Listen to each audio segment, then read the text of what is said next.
Hello everyone. I'm glad to see you on my channel. The story I'm going to tell you today is pure. It is true that all the bad things that happen in life happen for a reason. It is said that we can appreciate the good things, the things when they happen to us. I hope you enjoy this story. I wish you a pleasant viewing experience. He did not know why especially vivid memories of that day, when his world turned upside down, shattered into 1,000 shards, come exactly on rainy nights, burst into dreams viscous, like tar, nightmares from which you cannot get out. You can only fall and fall further and deeper into them, until the saving morning comes, and you do not realize that it is just a dream. However, it did not bring much relief, because the consequences of the experience reminded Sam of himself every day. He tried to sleep with the windows closed, curtained with thick curtains, and turned on the background radio or white noise all the same. If the night was rainy, then everything repeated. Psychologists, to whom the man went for some time, said that it probably manifests itself so meteosensitivity, and prescribed more sedatives, antidepressants. But Sam just threw away the prescription. He had long ago realized that no pills would help him. That day just broke him, literally and figuratively. And it all started with the fact that he, a green kid, as soon as he was old enough, went to the police academy.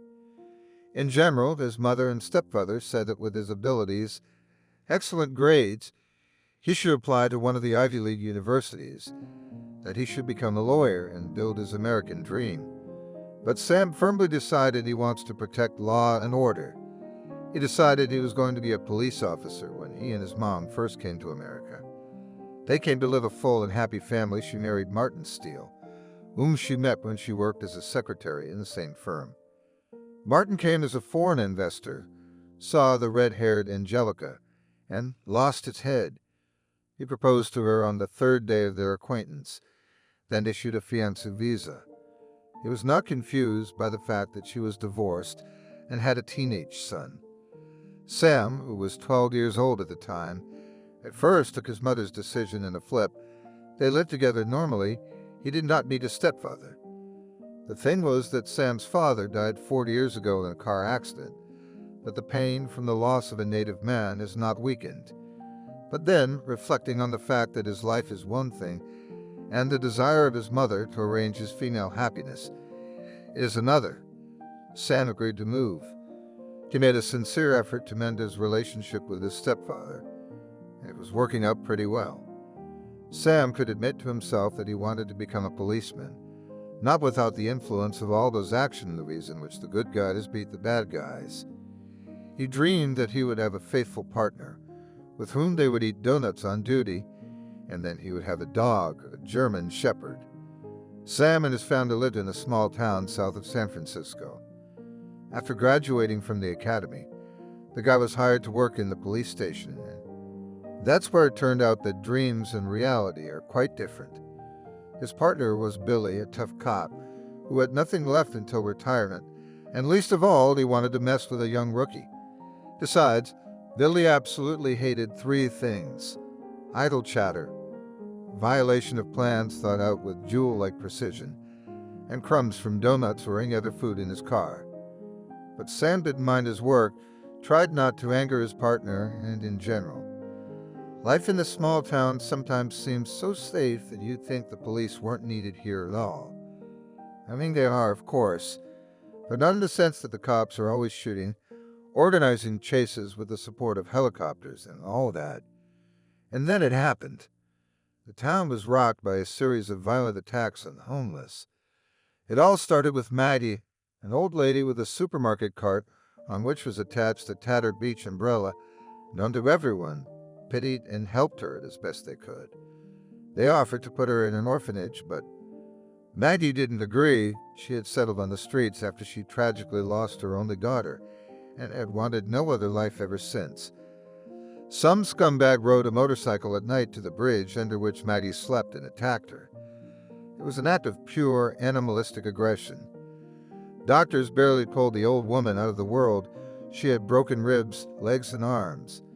A few days later, The attack was repeated monster in human form, intercepted Steve, who was homeless as if on the half at his sandal shack on the outskirts, but almost all days spent with an outstretched hand near supermarkets.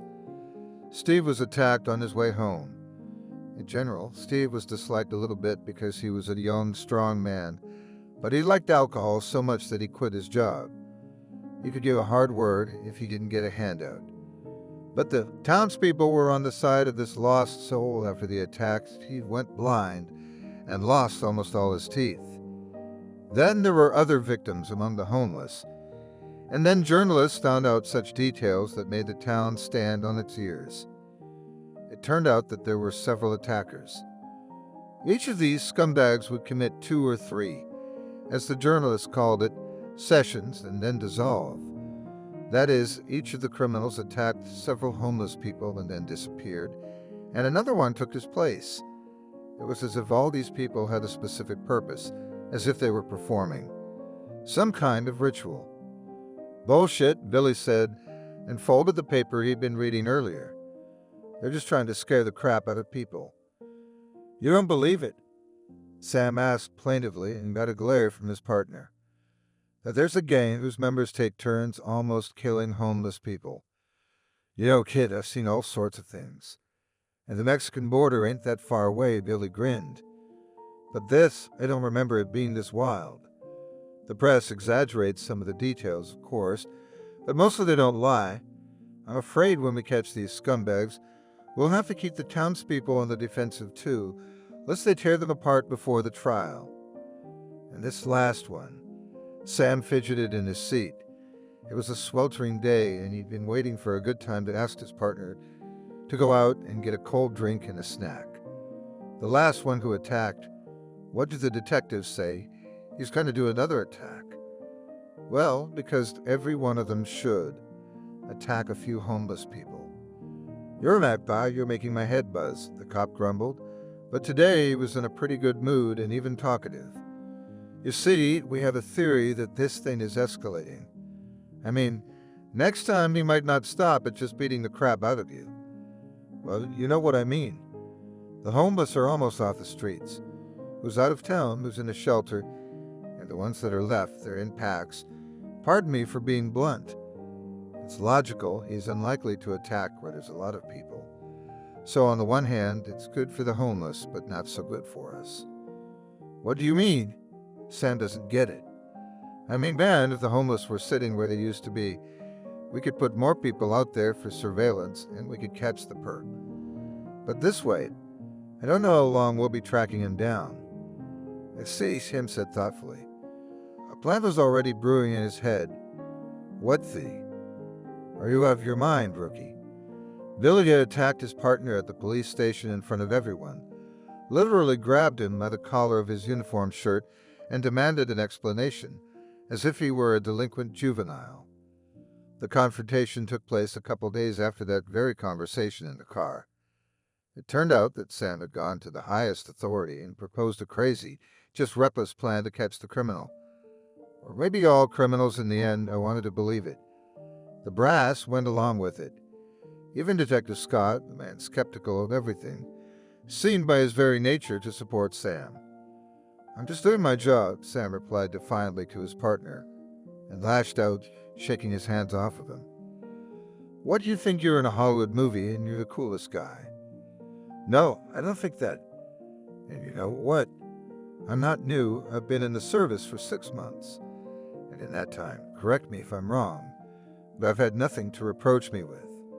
Billy stepped back, took a deep breath, and exhaled slowly, ran his palm through his curly, graying hair, adjusted his tie. Okay, now that we're in this together, okay, I'm not refusing to work with you. Sam nodded. He really did realize that his plan was too bold, and it consisted of Sam pretending to be a homeless man who was also in a wheelchair. It was to spend several evenings and nights in the hottest, most deserted corners of the city, following the same route, which, of course, if Scott's assumptions were correct, would surely attract the thug's attention. And then, when he showed up, he could be caught red-handed by the cops lurking nearby. Sam was looking forward to this dangerous adventure, But he didn't tell his parents about any of it. Why should he? They'd already thought that he had made a mistake with his choice of profession. The first 2 nights in his new character were uneventful. Sam was tense to the max. It seemed to him that everything was about to happen. But everything was quiet. On the third night, the weather was such that it seemed as if the sky was about to rain, but something was preventing it, as if there were a giant flap up there. The air smelled of ozone, was humid and stuffy. It seemed that the pre-threat tension could literally be felt with the hands. Sam sat in his wheelchair, wrapped in rags. He was changed beyond recognition. He had a beard and mustache glued on, a cap on his head, and a few patches. Under the dirty patch on his ear was an earpiece, through which his partner and Detective Scott periodically reported to him the situation, saying, "Quiet all, no one." "I see somebody," that was Billy's voice. "You okay in there?" "All right," Sam said, tilting his head to his shoulder, where a miniature walkie-talkie was hidden under the rags. "Is he coming my way?" "Who knows? Maybe he's just a passerby." "Is it that diner where Scott and I got coffee?" "The coffee's disgusting, by the way. It's making me sick." Sam craned his neck, and a man came up from the bottom of the sloping street. He was about 2 meters tall, dressed in black jeans, a spiked leather jacket, and he's wearing a mask, Sam hastily relayed. "And he's got a? Oh man, he's got a chain in his hand." He was definitely not wearing a mask when he entered the store, though we couldn't see his face. But the flashlight was out, Scott said. "Looks like he's our client. Be careful out there." Sam tensed. He realized that, theoretically, if the guy was coming, he could get a couple of bruises while the reinforcements arrived, which were only a few dozen meters away. But Sam also relied on the fact that he had good training, and he went to karate classes on weekends. The young policeman watched the man who, now there was no doubt, was coming straight at him. The black ski mask had a frightening pattern of a grinning skull. His black gloved hands were clutching the chain that, with proper skill, could be used as a weapon. Sam shuddered as the man walked silently, unhurriedly, and seemed to emanate waves of hatred and aggression. And then Sam did something he hadn't agreed to, neither with his superiors when they approved the operation, nor with his partners. He jumped up from his chair when the man was already at arm's length and threw himself at him. "Asshole!" bellowed Billy in his earpiece, scolding his partner without hesitation. Sam grinned triumphantly, and the masked man staggered back, clearly not expecting the handicapped man to fight back. But, "Police, don't move." Sam shouted and rushed to the attack, but he missed a blow to the solar plexus and bent down, gulping for air like a beached fish. There were some strange noises in the earpiece. "Scott, are you okay?" "Hey, what are you doing?" "Damn. Coffee." The coffee was poisoned. There in the shadows of the factory closed for the night, Sam's partner and the detective passed out. But Sam, even though he realized something was wrong, couldn't do anything about it because he himself was now pinned down again, thrown to the ground, and his shoulder exploded with pain. What the hell was that? He was the best at self-defense. That's just impossible. Through the ugly shadows dancing in front of his eyes, the flashing lights of police cars burst in and hit his eyes. But here was the problem. They were too far away. Freeze! Sam struggled to get up. He was wobbly. "Police, you're under arrest."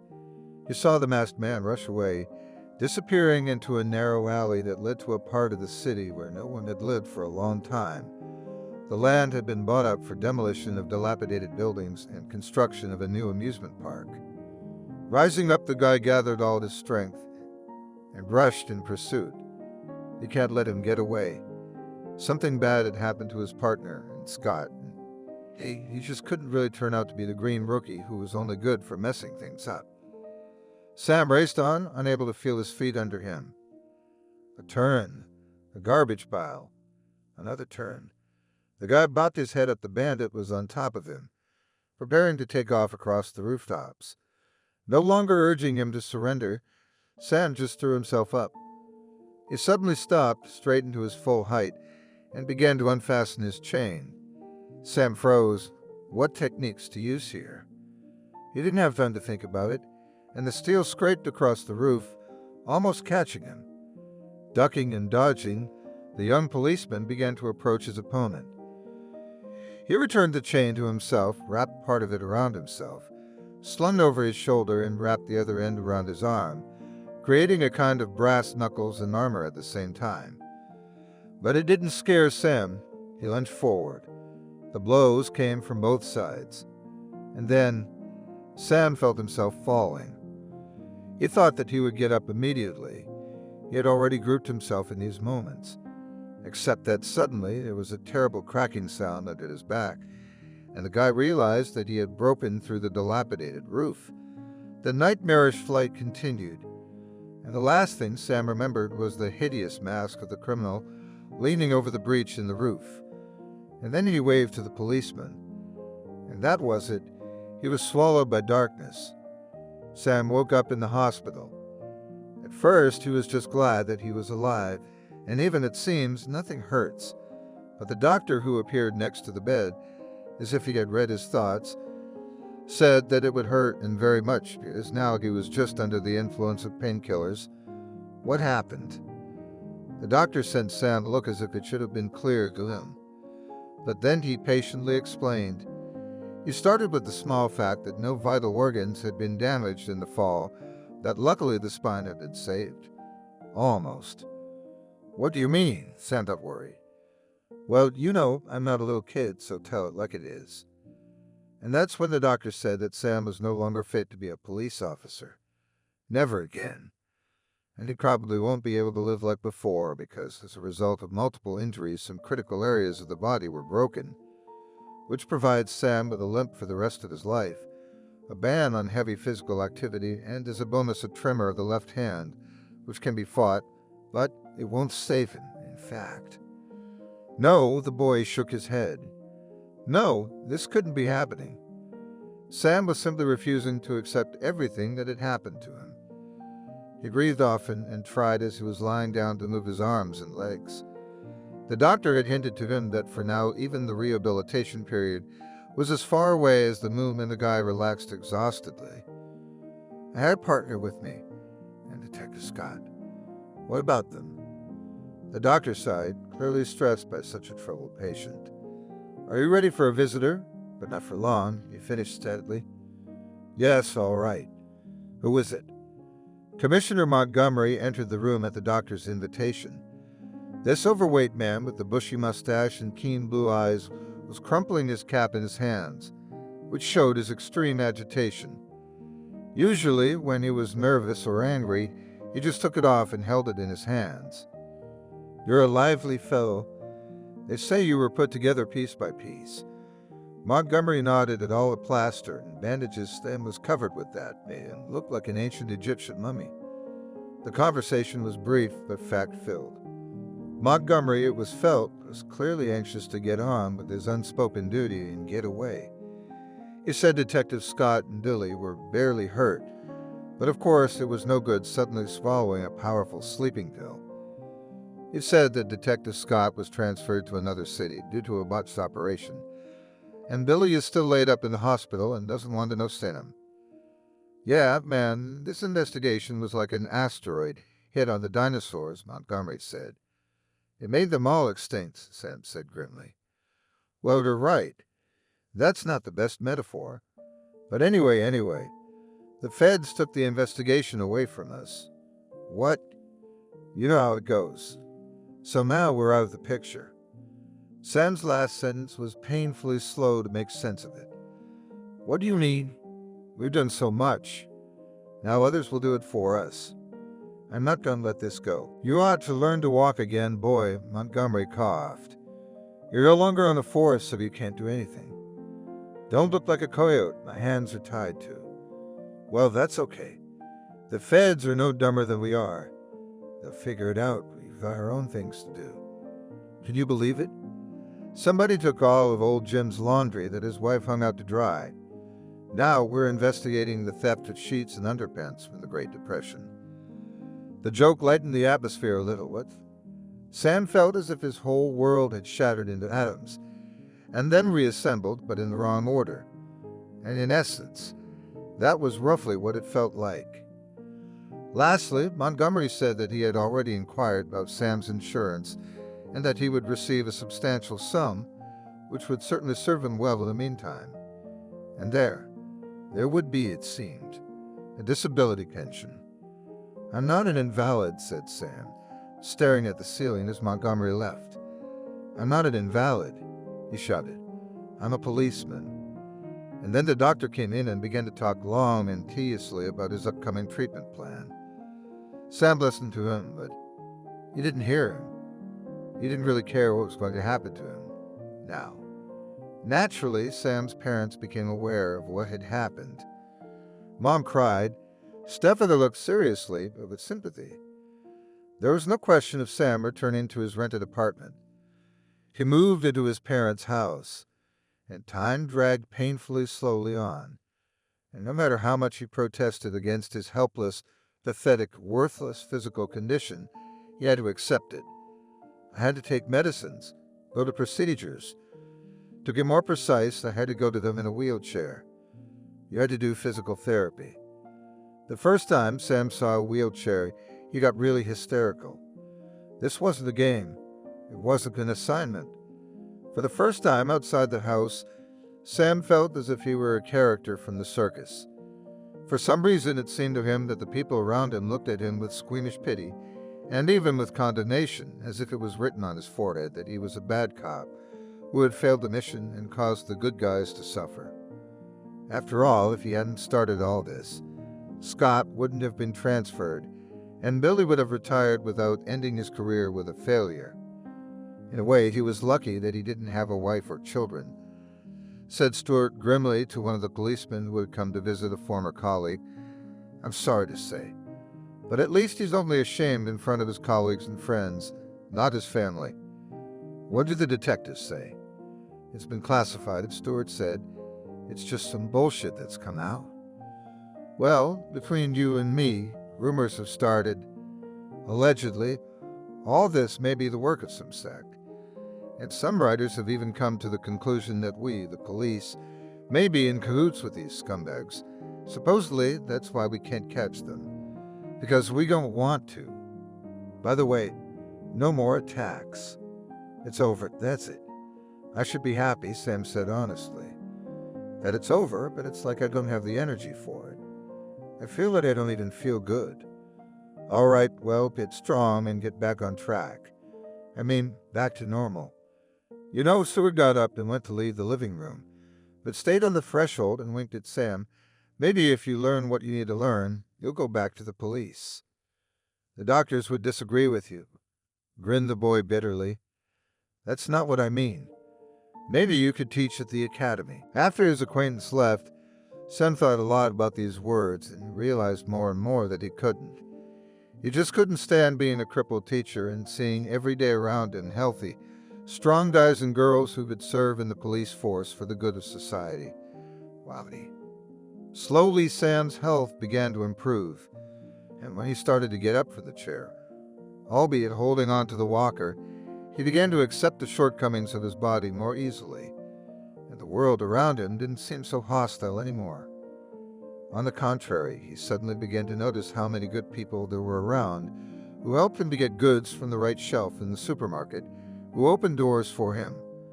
In general, things slowly got better. And exactly 1 year after that tragic day, Sam was able to take his first independent steps without support. His mother cried with joy, and Sam himself could not refrain from tears. His stepfather hugged him and said, "I'm proud of you, son. Way to go." And now it was time to really think about what to do next. While Sam had been sick, he had been deprived of his usual pastimes and hobbies, but he had more time than ever to read. At first he took up books, but it turned out that newspapers and magazines, and especially criminal chronicles, were much more interesting to him than fictional adventures. "I think I'm going to be a journalist," he told his parents one day. The family gathered for dinner. His mother prepared her signature turkey and a huge bowl of green peas that were swimming in butter with finely chopped pieces of bacon. "Oh, what an interesting choice," she said. but gave her son a worried look. You could be a freelance journalist with a freer schedule and more choices, Sam continued, putting mashed potatoes on his plate. For all the years he'd lived in America, he'd never gotten used to the fact that his mother stubbornly put potatoes in all the dishes that required potatoes, its American counterpart, yams, which gave any dish a characteristic, and to Sam's taste rather unpleasant sweetness. It was good at least mashed potatoes, and his mother cooked it as usual, as it was still at home in the motherland with butter, milk, and eggs. His stepfather, by the way, also found such mashed potatoes very appetizing. Excellent choice, Martin said. You've always managed to write very well. Why don't you try your hand at detective stories? No, Dad, Sam sighed. I'm not really into it. Life is more interesting than any book after all. You think so? Martin grinned. And how can life compete with the adventures of a detective, for example, on a tropical island, where he exposes an arms dealer, steals his beautiful bride, and finds a pirate treasure, and also discovers psychic abilities? And this man reproaches me for reading paperback novels. Angelica smiled and touched her husband's arm affectionately. Sam looked lovingly at his family.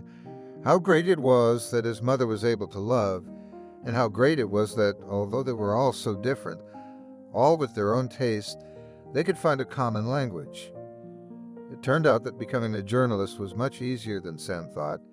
He just had to finish special courses, and then, given his previous service in the police, he was willingly accepted, as he wanted in the status of a freelancer in several publications.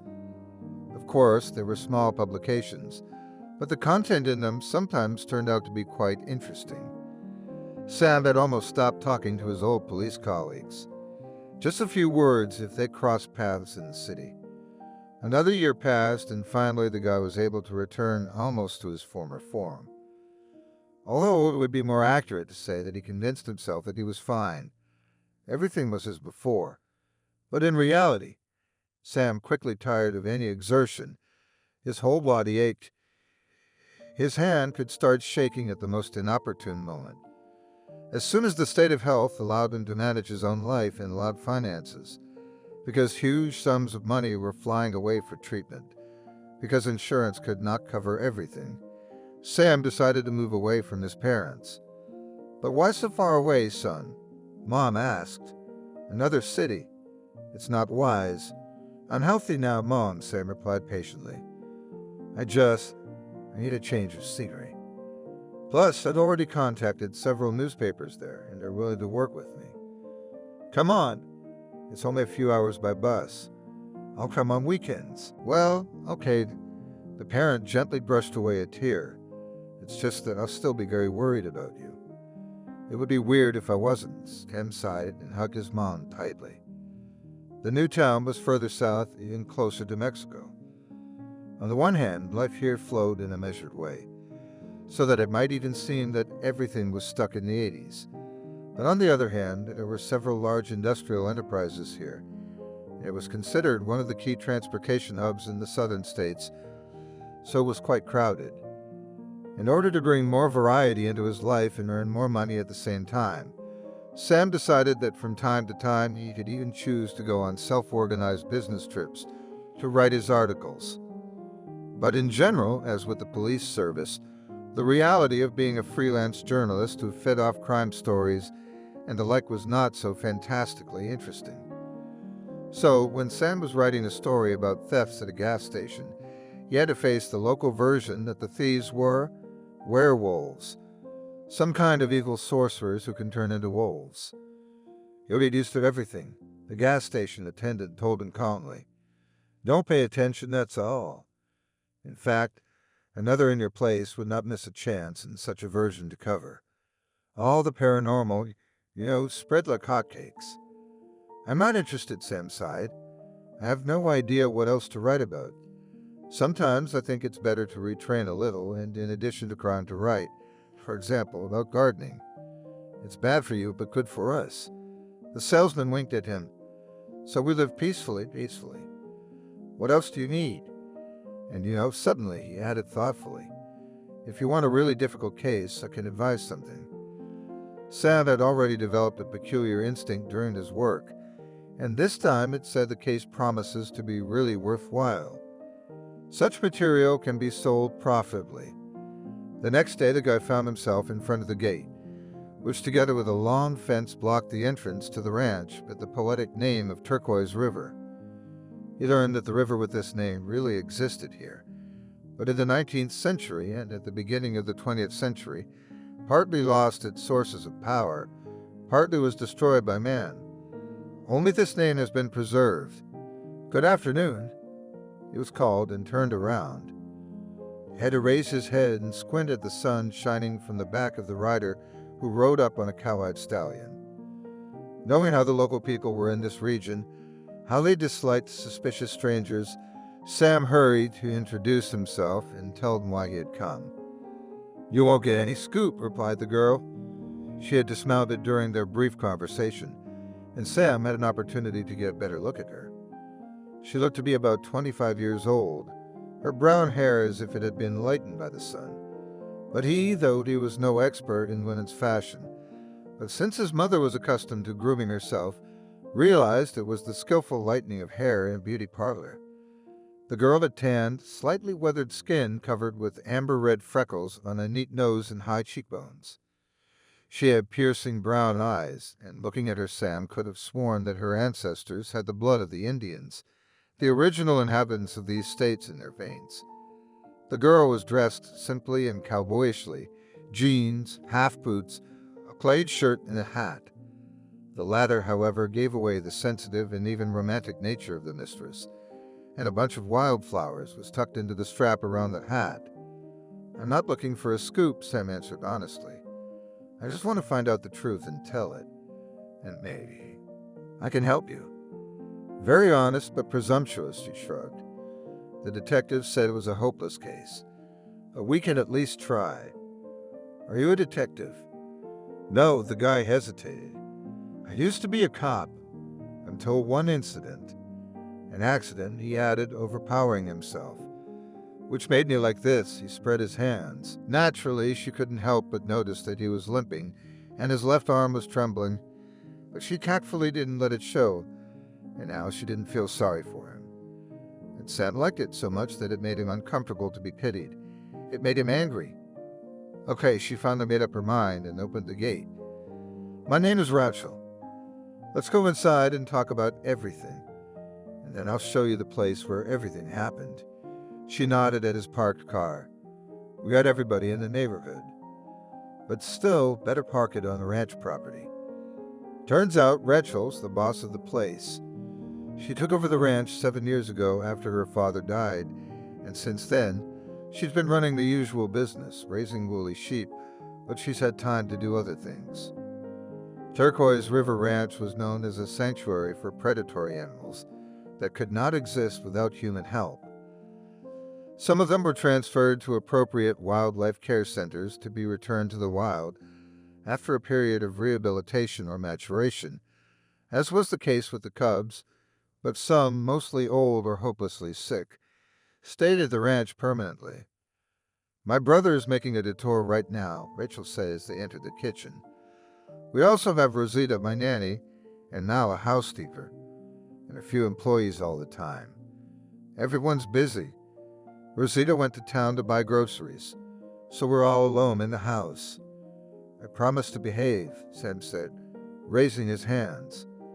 "I mean, I won't get to talk to anyone else right now," Rachel grinned. "But thanks for the warning. Tea, coffee?" "Same as you," he said, looking around. The kitchen was spacious with lots of utensils, and it was obvious that they knew how to cook for a large crowd. But everything was sparkling clean and seemed well organized. "A month ago, I would have said we would be drinking whiskey," sighed the landlady. "I can't imagine how I kept from sinking a little into the bottle. But it's a good thing it didn't happen. So we're having coffee, with spices, cream, and sugar." Sam nodded. He was used to drinking coffee black, but it would be uncomfortable to change his mistress's opinion now. After the coffee was drunk, Sam turned on the recorder with Rachel's consent and got down to business. He was interested in all the details, and the girl willingly shared them. So he was kidnapped, summarized the journalist and self-proclaimed detective. Yes, that's what it's called, Rachel sighed. Would you like to see it? At the place where everything happened, well, and in general. Sam said yes. Let's go to the part of the ranch where there were cages for animals. Rachel asked about Sam's accent and assumed that he, judging by it in his name, must be from Eastern Europe. I'm from Russia, the boy replied, but my grandfather was really from Romania. Mom had named him after him. Finally, they arrived. Sam had expected to see something like the cages one might find in zoos of the 90s, but it turned out that the animals were kept in spacious enclosures with all the amenities. And you're afraid? Frankly, he asked the question that had been on his tongue since the beginning. It are predators. Coyotes, a few cougars, and one strange, long-legged wolf of reddish color. Sam honestly could not imagine how one could sleep well, knowing that such things lived near your house, not to mention going into their enclosures and contacting them in general. And if they got out one day, would they run away? And in general. He shook his head. I think Rachel is very brave to take such a risk. They're actually very smart, the girl said, and pointed her finger at a cougar that was lying under the canopy. Huge Eyes watched the visitors carefully. That's our old lady. She has dental problems and a limp on her hind leg. She's the most docile. Would you like to pet her? I refrained, Sam answered, and added honestly, I'm just afraid. Rachel looked at him carefully, but didn't laugh. It's okay, she said, and then walked over to another enclosure that was now empty. It was here. Sam stepped closer.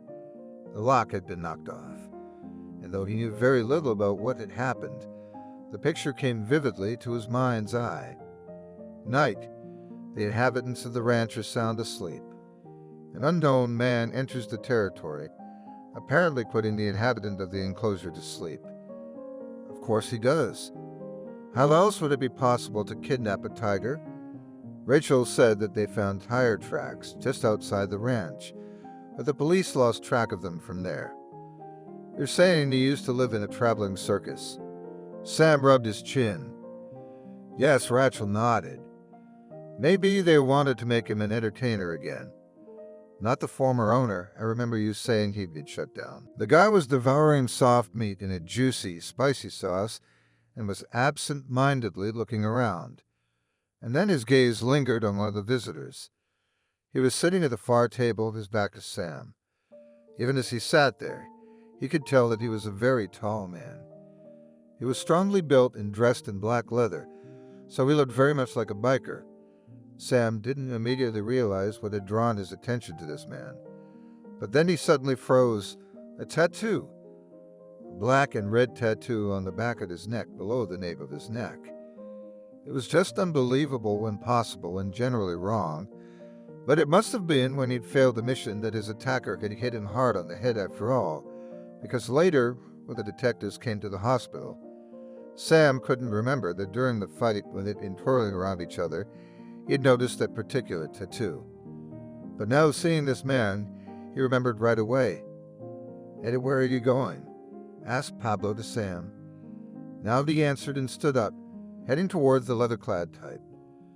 He passed by, pretending to be interested in the retro-style jukebox against the wall. But the corner of his eye was drawn to his neck. A black and red tattoo. Two snakes fighting. He remembered that tattoo. It was definitely him. Sam walked back, carefree, not at all interested in his customer at the far table. He sat back down and started the chili con carne as if nothing had happened. He and Pablo talked some more, and then Sam got it up. "You leaving already?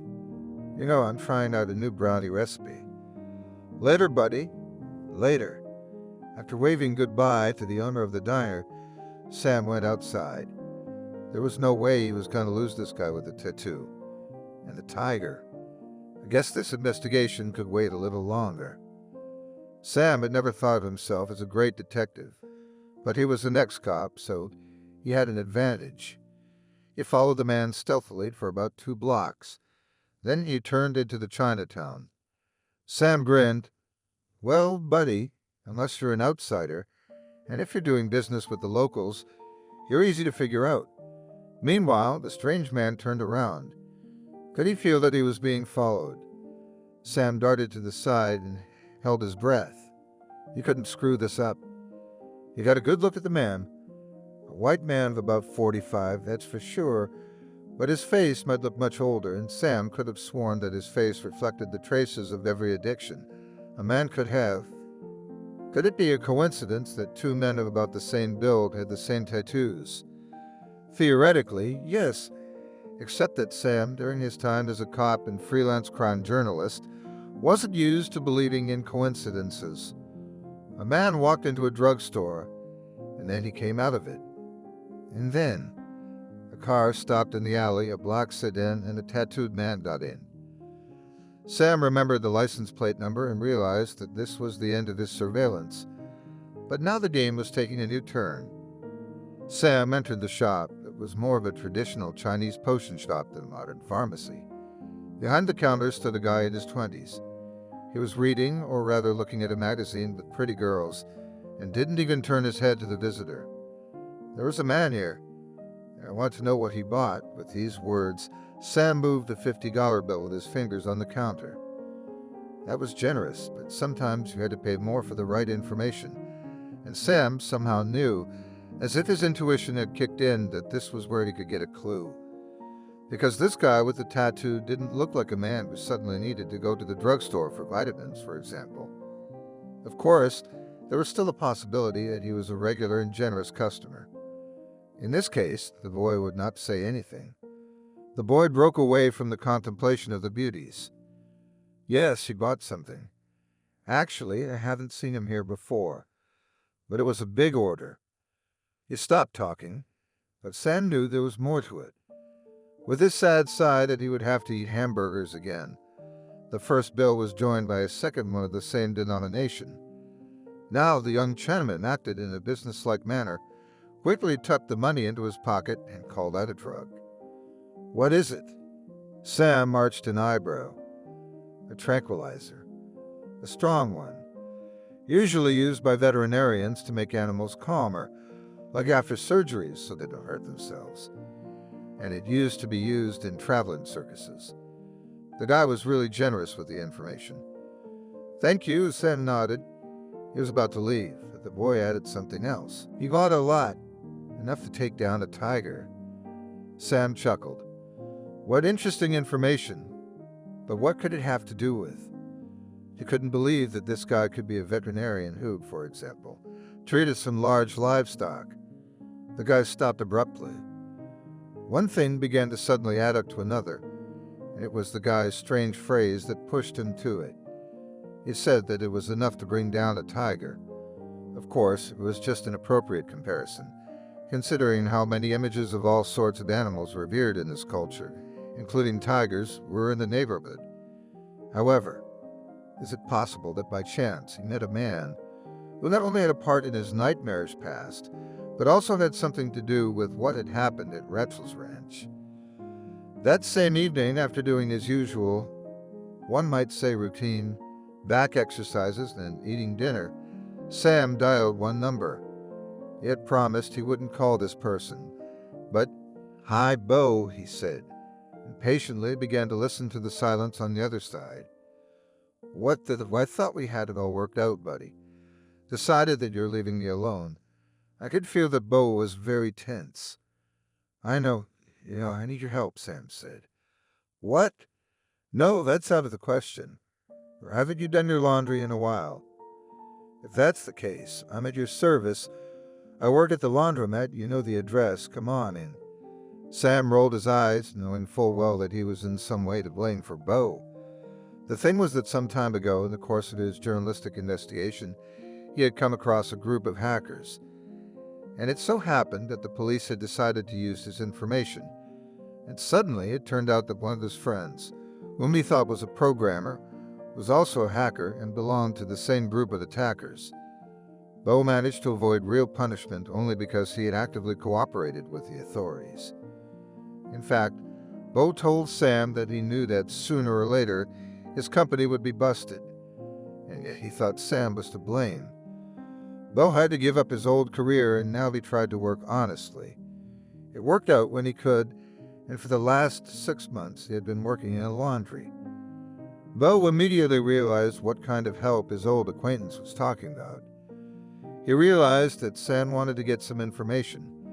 Bo was a master at finding information, except he didn't always do it the legal way. I'm done, and he said it was the right thing to do. You see, Sam decided to tell the truth, and then he spilled everything he thought he knew. Oh, Bo said meaningfully after a long pause. You know, this story is just getting started and I don't like it anymore. Why were you with the police with all this? Do you think they'll listen to me? Do you think that failure alone is like a stigma on you? I don't know. But what I do know is that we have to act fast. Come on, Bo. All we got to do is run the numbers. That's easy for you to say, but I might know what we can do about it. I know some people, so maybe we can find out, even if we stay relatively within the law. Can you do it tomorrow? Before lunch, preferably. Oh, okay. Just in honor of you putting in a good word for me. Bo never forgets a good deed. That's great. I'm counting on you. By 10 o'clock a.m. the next day, Sam had all the information. It turned out that the car belonged to a certain Antonio, nicknamed Corson, which he earned when he helped illegal immigrants cross the border between Mexico and the United States. However, some of his clients, usually those who did not have enough money to pay for the full package of services, were in great debt because of Antonio, and he, after they got to the U.S., in fact, almost sold them into slavery. Men into labor and women. After serving time for these cases, Antonio, however, got back in touch with the bad guys. It was also said that he had something to do with Mario Rodriguez, a reclusive millionaire about whom they said all sorts of things. But there was no evidence of bad deeds, as if there were no. It was known only that he was driving cars between the States and Mexico, and also actively sponsors beauty contests, where, as again was known from rumors, he chooses young mistresses. After lunch, Stan called Bo again. Can you find out where that car went? I don't know, bad. I'm not going to hook up the traffic cameras for you and stick my neck out for the authorities. Or you're out of your mind. If Mario Rodriguez has anything to do with this, I suggest you buy a ticket to Martinique and get out before it's too late. But don't cross him. But I won't do that. I know you're crazy. Does your mom know? Or does she think you write about farmers' shows, cowboy rodeos, and tourists hitting their wallets snatched at nightclubs? There was a pause between the two on the phone. Okay, Bo sighed, and Sam could have sworn his acquaintance was tugging at his dreadlocks like he always did when he was worried. I found out something else here. I just got lucky. I didn't break anything. I believe you. What did you find out? Well, your guy with the tattoo went to the hospital recently. He had a weird wound on his leg like he'd been bitten by a big predatory cat. Got some first aid and got out. Are you sure? The ghostly suspicions in Sam's head are starting to take shape. Okay. Can I ask you one more favor? Let me guess, Bo sighed doomedly. You're going to call me, pressing my conscience, saying it's a very important case until I agree. Look, man, why'd you do it in the first place? You want to help this chick so bad. Her name is Rachel, so it's serious. Okay, tell me, what else can Bo do for you? The Lobster Bar in New York, the nightclubs of Madrid, the Royal Lily Restaurant in Provence. The man sitting in front of Sam was poring over papers that stated where he supposedly worked. You have an excellent list of positions. I confess, I don't often come across such diverse applicants. Is that the Sequoia Hotel in Tokyo? The man gave Sam a hard stare. Is that a hotel in the hotel group of the same name here in the States? I didn't realize they opened in Japan. No, it's just the same name, Sam quickly realized, and made a mental note to thank Bo for being so meticulous and responsible with his resume. Bo was right, it was a crazy idea, but Sam couldn't think of anything better to sneak into Mario Rodriguez's house than to pretend to be an applicant for a maid position. And now, sitting in the office of the firm through which Sendo Rodriguez was accustomed to hire smart, and most importantly able to keep his mouth shut, he was visibly nervous. Bo had promised that he would make the documents in the best possible way, but there was still the risk of exposure. "I really need this job," Sam said timidly. "I see what you mean." The man behind the desk chuckled. "Well, Mr. Salvatore, you're hired. And if you don't mind, it would be great if you start your duties tomorrow. And by the way, are you sure you don't want to live on Sendo Rodriguez's estate? There are comfortable facilities there for servants." "Thank you, I'm used to my home," Sam replied politely. "Thank you very much." "You're welcome," shrugged the owner of the company. He personally selected the staff for his VIP client. "The main thing is not to disappoint Sendo Rodriguez." Otherwise, he looked at the guy carefully and smiled, as if he had told a very good joke. "I'll never be able to tear your head off." Finding himself in the mansion of a man who was rumored to be working with the Colombian mafia, Sam was surprised by two things. First, he wasn't scared at all. And if you thought about it logically and soberly, you should have been. Because if he was found out, that would be the end of his journalistic investigation, along with his life. Secondly, Sam was struck by the blandness of the house. There were plastic windowsills and gold stucco on the ceiling, and there were an inordinate number of antiques, carpets, mirrors, and heavy wooden furniture. Sam found himself under Carlos, a strict servant manager who looked like a classic butler from a dark Gothic detective story. After giving the newcomer a critical and contemptuous glance, Carlos sent him to the second floor of the mansion to clean up the veranda. There was a lot to clean up because there were huge pots of sprawling plants whose glossy leaves were great dust collectors. Sam was well prepared with a detailed plan of the house in his head, and now he was going to sneak out to the backyard, where the garden was located. "Hello." A woman's voice suddenly distracted him from his monotonous work and thinking. The veranda framed the patio, the doors of the living rooms faced it, and the owner of the voice appeared from one of them. She was a stately, spectacular brunette dressed only in a silk, lace-adorned negligee. Leaning against the door jamb, she regarded the new servant and bit her lip. Sam guessed who it might be, one of Mario's friends. "Good afternoon, Senorita," he said politely. "New here?" "Yes." She was barefoot and light-footed, but there was a kind of menace about her. And Sam guessed, because the next thing he knew, she was grabbing him by the collar of his shirt and coming so close that it was indecent. "You're cute. I miss you so much." "I beg your pardon, Senorita." Sam fought back weakly. "But I'm working." "You work for Mario, which means you work for me too." She squinted her brown eyes. "If I don't clean these leaves properly, see? Carlos is gone." "Oh, you're so boring." She let go of him, grinned, but didn't go anywhere. "When do you get off?" "Oh, 8 o'clock. Sam played the part he'd prepared. "And then I'm going home. To my mom's. We live with her and my 4 other little sisters. It's a miracle I got this job. The pay is so good, and to serve in such a rich house. It's a palace." "Yes, Mario has taste," smiled the brunette. "My name is Sophie, and you?" "Rex Salvatore. At your service, Senorita." The brunette licked herself, bit her lip again, and gave him a hungry look. "Would you like me to show you the house?" "After work. I think Mom will forgive you if you're a little late, and it's important for servants to know the place where they work well." "Oh, thank you very much, Miss Sophie. It's very interesting here," she purred.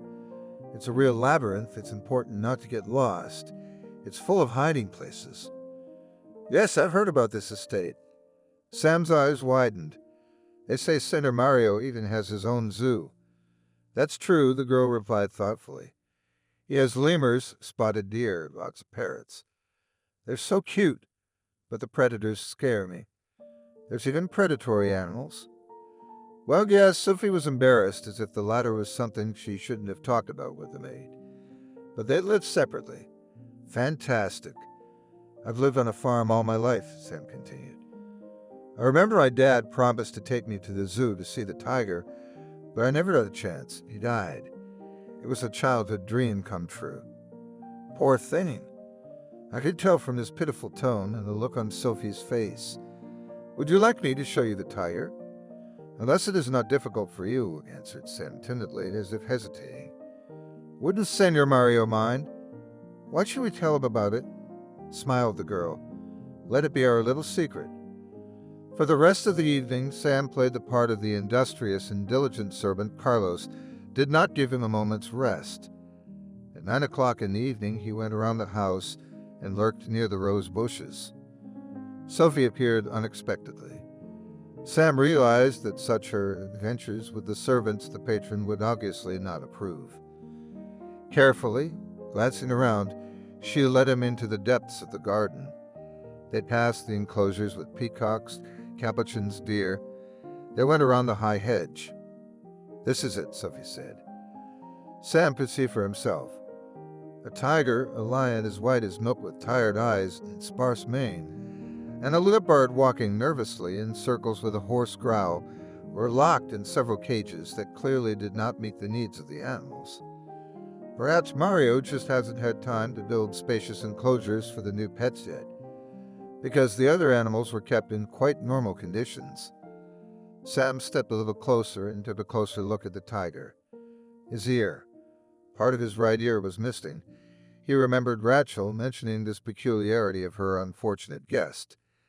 That's impressive, Sam said. A taste of danger, huh? Sophie laughed. She was suddenly very close. She wrapped her arms around his neck. It was as if she was wearing a scarlet tight dress now, but it didn't hide much more than a black silk negligee. Sam, in order not to ruin his game, was forced to hug her back. What's over there? He asked naively, pointing toward a tall wooden platform nearby. It looked like a platform, and he had to admit that the structure didn't seem to fit in with the mini petting zoo. I don't know. Who cares? Sophie mumbled, kissing him passionately on the neck. We're alone. I want you. Sam was panicking about how far he should go now for his journalist plans. It wasn't that he didn't like Sophie. She was a real beauty. But still, he somehow wasn't ready for this casual connection. Suddenly, there was a noise somewhere off to the side. Sophie jumped aside, apparently recognizing one of the voices. Oh, it's Mario. Run, hide. Sam was terribly happy about this development and ducked into the bushes, but lurked. Soon everything will be ready. Sunday, after the reception. Is that them? The second voice was very low and hoarse, some kind of half-dead. No, believe me, these are the most vicious beasts I've ever found. You'll be pleased. I hope so. And how pleased Stephen James will be. Sophie? The first voice didn't just speak angrily, it growled like a beast. What are you doing here? Honey, I was just taking a walk before bed. Get in the house. I'm sorry, honey. I said get in the house. Sam cautiously peeked out from behind the bushes. Mario, apologizing to his companions and grandfather in a striped suit and hat, was dragging Sophie under his arm and roughly in the direction of the house. Then his guest followed him. Sam stepped carefully, very carefully, out of the menagerie and dashed toward the servants' gate. Where the hell have you been? Carlos asked grudgingly. Seeing him, the manager had a way of personally making sure that all the workers left the estate after work. I had a burrito stomach, sorry. Sam said and left the territory of Mario Rodriguez, who was obviously up to no good. And this name and surname, Stephen James, seemed very familiar to Sam. After what he had learned, Sam realized that now he was faced with a very difficult choice. Theoretically, he could go to the police and claim that he knew where the kidnapped tiger was. But who knows how deep Rodriguez's connections extend their tentacles. We'd have the tiger stashed away by the time the police arrived at his mansion. But that wasn't all that troubled Sam. Returning to his room, he immediately decided to check. What kind of man named Stephen James could talk about that guest Mario in a hat? In principle, there were many such people, but one of them interested Sam especially. He was a well-known human rights activist, reported missing after his car was found in the desert about a month ago. And something told Sam that the two men were talking about him. But then the situation was getting ugly, and Sam wasn't sure that it wouldn't be catastrophic if the police were involved right now, and that a plan was born in his head. A truly insane one. His partner, Billy, would never approve. Rachel, we need to talk. Sam showed up at the ranch on Friday, intent on sharing news and plans with the only person he could truly trust under the circumstances. Come in, Rachel smiled at him. You're just in time for dinner. You're not a vegetarian, are you? She pointed a finger at him. In that case, I'm afraid we'll only have peanut butter toast, because even stewed vegetables have meat gravy. No, I'm not a vegetarian, Sam said, and hoped his empty stomach wouldn't give him away with the hungry rumbling he'd missed. How long had it been since he'd had a home-cooked meal? Not since he'd left his parents' house, it seemed. No, sometimes Sam had cooked something at home, but often it was just reheated convenience foods, or something called stir everything in the fridge into a pan and stew until ready. He was greeted in the kitchen by heady smells. Rachel introduced him to her pet Rosita. Also sitting in the kitchen was Rachel's her brother Dean. So do the guy looking for our tiger? Asked Dean. Yeah, nodded Sam. There might be something to it. Okay, now let's get more details. Rachel, distracted from her meal, hurried him up. No, young lady. The housekeeper gave her a stern look. You won't save anyone if you don't have strength, and you won't have strength if you don't eat well. So first, be kind enough to eat everything, and then I'll serve coffee and talk as much as you want. After dinner, they moved to a large room, which in this ranch house, as Sam realized, played the role of a living room. The fireplace was burning, and this evening might have seemed cozy, if it hadn't been for the circumstances. Rachel's brother sat down in an armchair. Sam settled on the couch. The girl sat down beside him, and Rosita simply remained standing in the doorway. Bad tidings are better borne standing up, she said. What made you think I was bringing bad news? Sam asked. If everything was fine, you would have said so before you even crossed the threshold. There was some truth to that, Sam nodded. And then he told what he'd found out, starting from the moment he'd noticed the tattooed man in the diner to the evening's events at the Rodriguez estate. The scene where he had to cuddle with Sophie, he decided to leave out.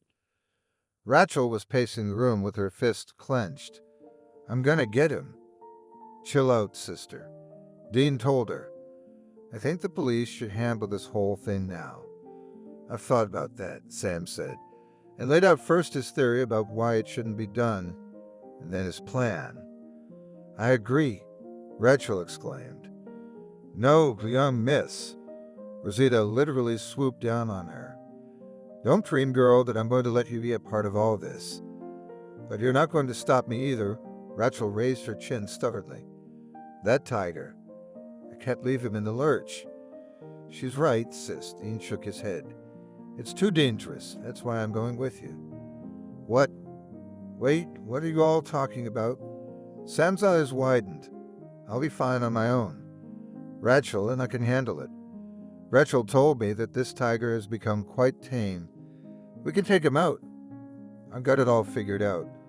Bo will help us to remotely disable the alarm system for just 5 minutes, and that'll be all we need. Hey, Dean got up and gave Sam a very menacing stare. I'm coming with you. Otherwise, the plan's off the table altogether. That's going to be harder, sighed Sam. But it seemed to be the only option. And Sam also knew that Bo wouldn't be happy when it turned out that he had to organize a fake invitation for an extra person. You know, I don't let anyone hurt my sister, Dean said. The small group was visibly nervous, but no one tried not to show it. They were all going to be in Mario Rodriguez's territory in less than an hour, and it was a little like stepping into a sea full of hungry sharks. You wouldn't think of a better role for her. Dean was a head taller than Sam, and so the fact that he was now looming over him, eyes glaring angrily, made a really solid impression. "Let me remind you," Sam replied at the limit of his patience. "I'm not in charge of what you're allowed to wear to this party. Who is? So if you don't like it, then please all complaints to him." Dean squinted his eyes, as if to say with his facial expression that he didn't really believe that nothing could have been solved otherwise. "Relax, brother," Rachel turned to him. "I've been in more trouble than this in college." Of course it was a joke, except the older brother wasn't in the mood for jokes. But he backed away from the detective journalist and ex-cop, bowed back, adjusting his jacket. In general, Dean was used to wearing simple and practical clothes, and in a strict, skinny suit felt uncomfortable. But those were the rules of the game Beau had put him on the electronic guest list under the name Francesco Renaud, an industrialist from France, interested in cooperating with Mario Rodriguez in terms of buying cars. Rachel was supposed to attend this evening under the guise of a specialist responsible for the lighting fixtures, garlands of paper lantern-like bulbs in the garden. But then it turned out that for whatever reason that was impossible. Beau had come up with what he thought was a great solution.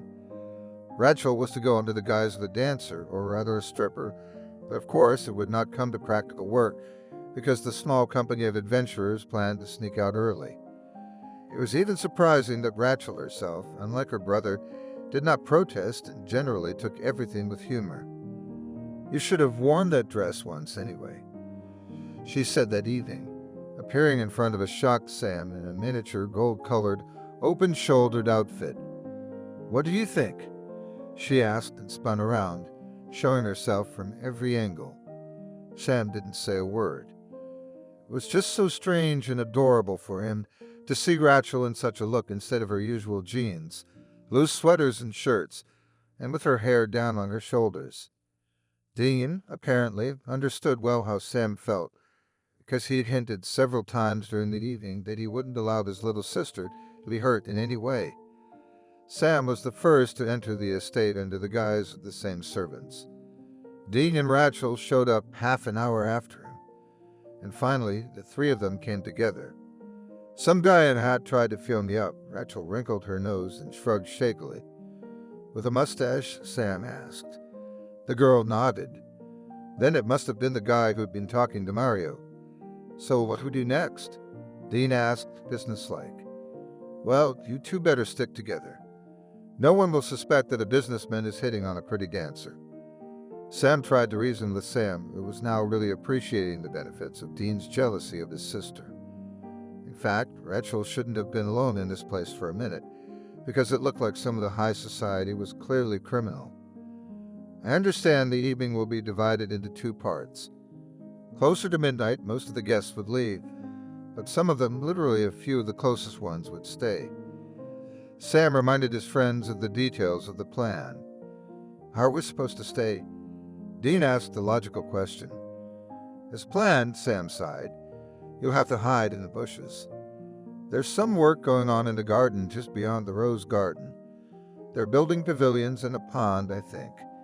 There will be no one there tonight, so you could get lost. It will be easier for me to leave some of the servants in the house, so I can start cleaning early in the morning. The guests may be the cream of the crop, but they litter like that." And then, now Sam was looking at Rachel carefully. "We still need to think about what we are going to do. If Roger doesn't want to come with us, that's not going to happen." Rachel said fervently, "He's bound to recognize me, and besides," she rummaged in her purse, "I've had some jerky in here." "So," said Sam, "all we'd have to do is stick to the original plan and hope nothing goes wrong." Sam tried to be brave, but only to himself could he admit that all his past tasks, whether he was a freelance journalist or a policeman, had never come with such risks. So far, however, things were going as if normal. The party, the first part of it, after which almost all the guests were leaving the estate, was over. Sam made a mental note to thank Beau separately for what he had done for them. The thing was, of course, Rachel and Dean had to leave the party as well. Rachel didn't have to, by the way. Performing, she masterfully pretended to twist her leg. Dean had volunteered, like a gallant, enthusiastic gentleman, to drive her to the clinic. Fortunately, this was all accomplished before Mario, busy with more important guests for the time being, wished to speak to a businessman from France. Bo had figured out a way for the two of them to leave the estate grounds and stay put at the same time. The thing was that they arrived in a modern car equipped with an innovative digital control system. How Bo had managed to get hold of this marvel of technology was anyone's guess. Bo had made sure to hack into the system and remotely connect to it to take control. Thanks to the fact that the car had a tightly tinted window, he was able to simply drive away empty. And so finally, the little group met at the agreed location. "I'll never wear heels again," complained Rachel, who had managed to change into light sneakers, which somehow miraculously fit in her handbag. "What's next?" "I think we can move on to the menagerie," Sam said. And there, he did not have time to say what they were to do next, because suddenly the whole little company froze like a flock of deer, frightened and at the same time mesmerized by the light of the headlights of a car rushing at them. Magnificent! Mario Rodriguez clapped his hands several times, as if paying tribute to the spy talent of the people who managed to lead him by the nose until now. So what do we have? There was no point in running or fighting, as everyone realized next to Mario and around Rachel, Dean and Sam were armed men, like evil spirits appearing out of the darkness. I didn't expect. Mario clucked his tongue. That someone would repay my generosity and hospitality so vilely. "So, who are you?" Rachel, Sam, and Dean looked at each other. If he was asking, he didn't know the true purpose of their visit, and that had some advantages. Sam was about to make up some plausible lie, but then a man stepped forward, the one he recognized as the one with the tattoo. He grinned and pointed at Sam. "I know him. He's an ex-cop. Remember I told you about the asshole who made us stop training in that town? The police." Mario arched his eyebrows. "How curious. Who are those two?" "I have no idea, but put them in my hands." The bandit glanced interestedly at Rachel. "And they'll be talking in no time. And I'd like to start with the girl." "I don't think that's necessary," said another man who had been looming behind Mario, standing in the shadows, but now came into the light. Sam took a closer look at him, and it was the same guy who had been talking about a certain Stephen. And it was the same guy who seemed to be making a pass at Rachel. So now he seemed really disgusting.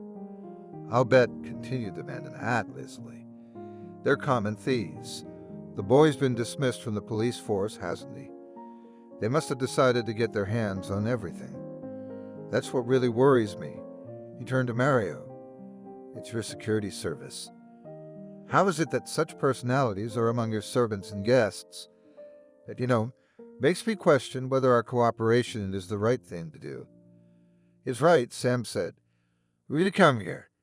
To steal, you see." After that man, your man, at these words, Sam pointed at the tattooed type. "Beat me up, I was almost crippled.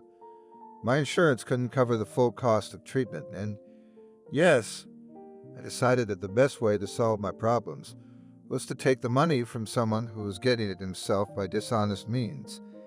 Sam sent the owner of the estate a defiant look. "I know what you're doing here." "You do," Mario grinned. "What do you think I'm doing here?" "Doing dirty business with the mafia, laundering money." "You're right. I found people who agreed to help me for a share. And now I realize that I'm caught. I want to ask you for a favor. Are you in a position to make conditions?" "I'm just asking." "And what's that?" "Let my friends go. I'll stay here and take whatever punishment you deem necessary." There was silence for a while. Rachel and Dean looked at Sam puzzled. "Very interesting," Mario said. "But I have a good habit, which in particular helped me to accumulate capital.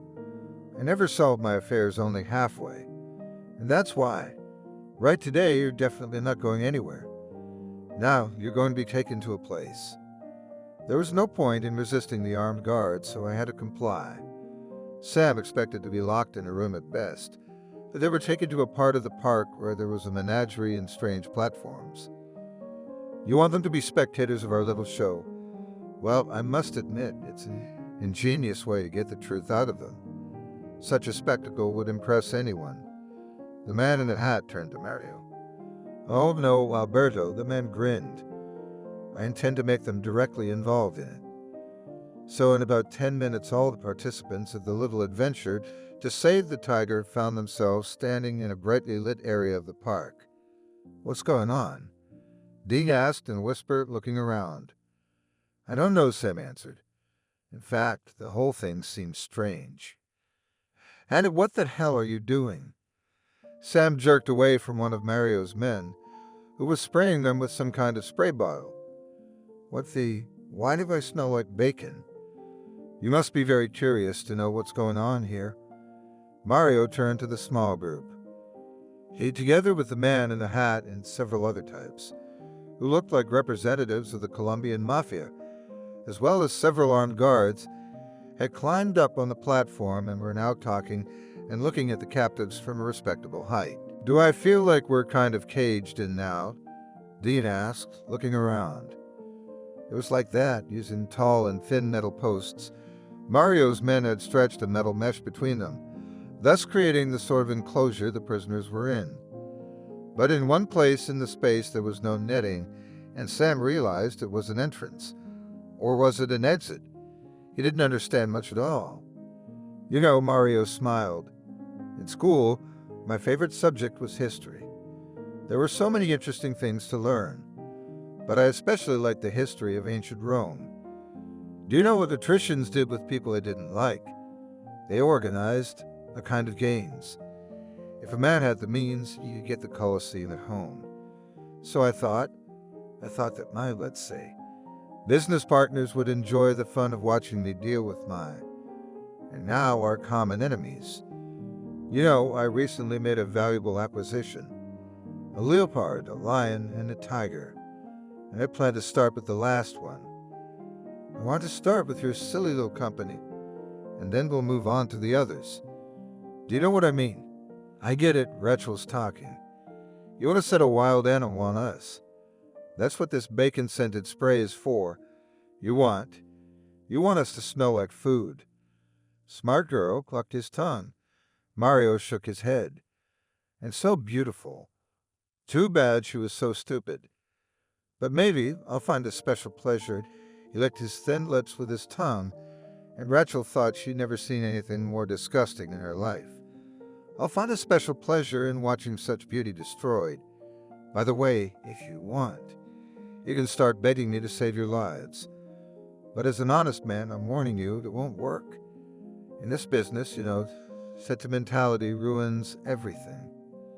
We understood Sam wasn't going to beg, and he was willing to swear that his companions wouldn't either. But can I ask you a question? I was just wondering. All right, ask it, Mario grinned. And I'll even answer it truthfully. After all, you won't tell anyone anything. The answer will very soon you'll carry to the other side of the world. Your man was talking about training. I want to know what it was. I want to know what those attacks on the homeless were for. That's a good question. Mario was clearly in a very wordy mood. You see, in this business, in the criminal business, many people come in. But how do you pick the best ones? How do you test those who aim high? So I came up with this test. He spread his hands. To check whether guys are ready to obey, whether they are ready, if necessary, to cause pain and suffering seemingly quite innocent and defenseless people. Attacking ordinary townspeople is fine, but it draws unnecessary attention. And the homeless, who needs that scum? So I decided, as a test, every person who wants to get a job with me, and not as a pawn, but for a higher position, will have to maim a couple of homeless people. And you, I must say, spoiled my plan. I had to give it up. You made a lot of noise. Did I? Sam was surprised. Of course I did. After the news about the maimed young policeman spread all over the state, the press became too interested in these areas. And where there's extra attention to cases that may have something to do with you, the more trouble there is, of course. So Mario wagged his finger at him. Consider what's about to happen to you as a kind of punishment for crossing my path. Begin. Opposite the passage to this peculiar enclosure, close to it, suddenly there was a cage being moved by putting it on wheels. The door rattled, rising, and the tiger got out. He stretched lazily, meeting the muscles of such a huge beast was uncomfortable. Not comfortable in the cramped space. Sam exhaled. It was a formidable beast, and now he was only meters away from it. He suddenly remembered a documentary that showed a tiger attacking an antelope and thought that, in principle, they were now like 3 such antelopes. It's Rachel whispered, and then, before anyone could stop her, rushed forward. Raja. The girl fell on her knees in front of the animal and held out her hands to him. What have they done to you, my good man? Raja, it's me, Rachel. You remember me, come, you poor kitty. The tiger froze, his tail thumped nervously at his sides. He was thinking, meanwhile, the people on the platform were in shock. What's going on? Mario asked. What the hell is going on? The tiger slowly approached Rachel. He sniffed her, and then suddenly cocked his head as if he were just an ordinary big cat coming for affection. The girl continued to talk to him, but now she switched to Italian, and Sam remembered what Rachel had told him, that the owner of the traveling circus from which Raju had been released was from Rome. And then she had said something to the tiger, and the next moment he had just thrown himself at the mesh fence, hitting it with all his weight. It was hardly the time for analytical musings, but Sam wondered what Mario had hoped for in putting up such a flimsy defense. Maybe he'd been a cheapskate. Millionaires, as Sam had heard, could be like that, or maybe he just thought that the tiger, roughly speaking, would be satiated with its prey and then calmly return to the cage, because its will was broken.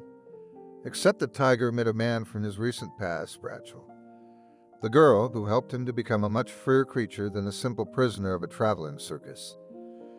Sam thought that maybe tigers had a lot of similarities not only with domestic cats, but also with dogs. How else could it be explained that Raja obeyed Rachel and started to break the fence on some command? You idiots! Can't you see that? Shoot! Shouted Mario. But it seems that among those armed guys who were present in the manor here and now, there were not really idiots, and they realized that there was a great chance to hurt the tiger, which would only make him even more angry, and then he would definitely attack the person who hurt him. So the guards just scattered. Literally. What's next? Dean asked as he and Sam rushed over to the fallen fence Rachel and the tiger had first swung over. The phone. Where's your phone? I've got it, Sam reported on the run, thinking that not searching the prisoners because they seemed doomed was a very rash idea. He snatched up his smartphone and pressed a quick call. Bo! Shut down the gate alarms right away. What? No, now. We need to. There's been a change of plans. And there's a tiger with us. No, I'm not drunk. Bo, do as you're told. The park seemed to stretch on forever. As Sam ran, he thought about the poor lighting, and that if it weren't for some fantastic luck, they'd probably have broken their legs by now. Except for the tiger, of course. The tiger was as light as a feather and even a little forward. And Sam realized that it was focused only on Rachel. Raja. Suddenly Rachel shouted because the tiger suddenly rushed in the opposite direction to where the small group of adventurers needed to go. The girl rushed after the beast, trying to get it back, and Sam and Dean had no choice but to follow them. There was a noise, and in the next moment, the source of the noise became clear from the side where the gate to the estate was located. Cars with sirens and loud shouts that the FBI demanded everyone to lay down their arms and surrender. But only Mario Rodriguez intended to run away. He ran off in the direction of the helipad. And then everything happened very quickly. Mario turned around and screamed when he saw a tiger rushing at him. The beast jumped, one of the millionaire's guards fired, but it seemed to be more in defense of himself than of his master. Rachel was screaming again. The FBI was closing in. Everything was merging for Sam into a crazy kaleidoscope. And a little later, looking back, he wondered how he hadn't lost his mind from such a variety of events. In less than an hour, it was all over. But the end began when the person Sam least expected to see running up to them was Detective Scott. "Sam, what are you doing here?" "Hey." The detective signaled his men to let Dean, Rachel, and Sam go. "Whoa, these seem like the good guys. What are you doing here, rookie?" "We're saving the tiger," Rachel answered for him. The girl was just furious. "Miss," hastily, as if sensing her mood, Scott said. "We just couldn't let the tiger eat our prime suspect. Don't worry, we were well prepared and used the gentlest drug to sedate the beast. He'll wake up in an hour. He'll be in a rehabilitation center." "That's my tiger, you idiot," Rachel shrieked. "He's mine, and if you try to take him away from me..." "What do you mean?" "Will somebody please tell me what's going on? Is there some other agency on a mission I don't know about?" Scott looked really confused. So Sam tried to explain to him in a few words what was going on. And then he asked one question that was very important to him. Had the guy with the tattoo left? "No," Scott shook his head. "We didn't miss anyone." Soon Rachel and her brother and Sam were able to finally figure it all out. It turned out that the FBI had been preparing dirt on Mario Rodriguez for a long time, and were just waiting for the right moment to arrest him and the man in the hat, who turned out to be the right-hand man of one of the biggest Colombian mobsters. But things went a little bit wrong. Mario could have gotten away in his helicopter in time, if he hadn't been shot down a half-step away by a tiger. I'm still ashamed of the way things turned out. I had you kicked out, Sam told Scott as they sat in his office a few hours after the events at the estate. "Well, that was really unexpected," Scott chuckled. "My transfer, but I quickly rebuilt my reputation. And as you can see, I'm even continuing my career in a more serious status. You're blaming yourself for nothing, kid. You just wanted to do your job well. It was more of an oversight, it was basically stupid. Sitting in an ambush with a cup of coffee. How did it get poisoned in the first place?" "That guy," Scott said. "His name is Antonio, by the way. He really thought you were homeless. But he also knew there were police all over the city. He gave money to the clerk at that store and pressured him with his methods. You slipped us some stuff so we blacked out. Antonio was going to finish the job. He thought Mario was too soft. He thought he needed to test the newcomers harder. But now," Scott sighed, "that's all in the past." The next day, Sam got a call from Rachel. The girl had spent hours on end with the tiger, taking care of his health, and it looked like the animal was on the mend. And then suddenly Sam made an unexpected offer. He was contacted by a man who introduced himself as Eric Cross, and it turned out that he was the author of documentary books, many of which received the status of bestsellers. Eric flew into town specifically to meet Sam. They met at a small cafe. "But I don't understand," said the boy. "Why do you want to write a book about me?" "I'm not suggesting that we do it together," Eric replied. "You've proven yourself as a journalist. I suggest you move to a more interesting format. Naturally, you will also get a good percentage of sales. And then, don't you know you've already woken up famous?" With these words, Eric put down on the table in front of Sam the latest issue of the newspaper from the town where Sam used to live. The boy frowned and pulled it towards him. The article on the front page said that after a long wait, a young policeman had single-handedly found a criminal who had terrorized the whole town. He had also, with the help of the tiger, prevented the escape of one of the leaders of the criminal underworld of the southern states. Sam could hardly believe his eyes.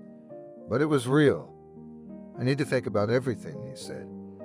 Sam wasn't sure that writing a book was such a good idea, but he didn't want to give it up too quickly. But for now, he had much more important things to do. "Raja is feeling much better." Rachel had shared the news with him when he arrived at the ranch. "That's good," Sam smiled. "I'll definitely stop by and see him. But I also stopped by to see you."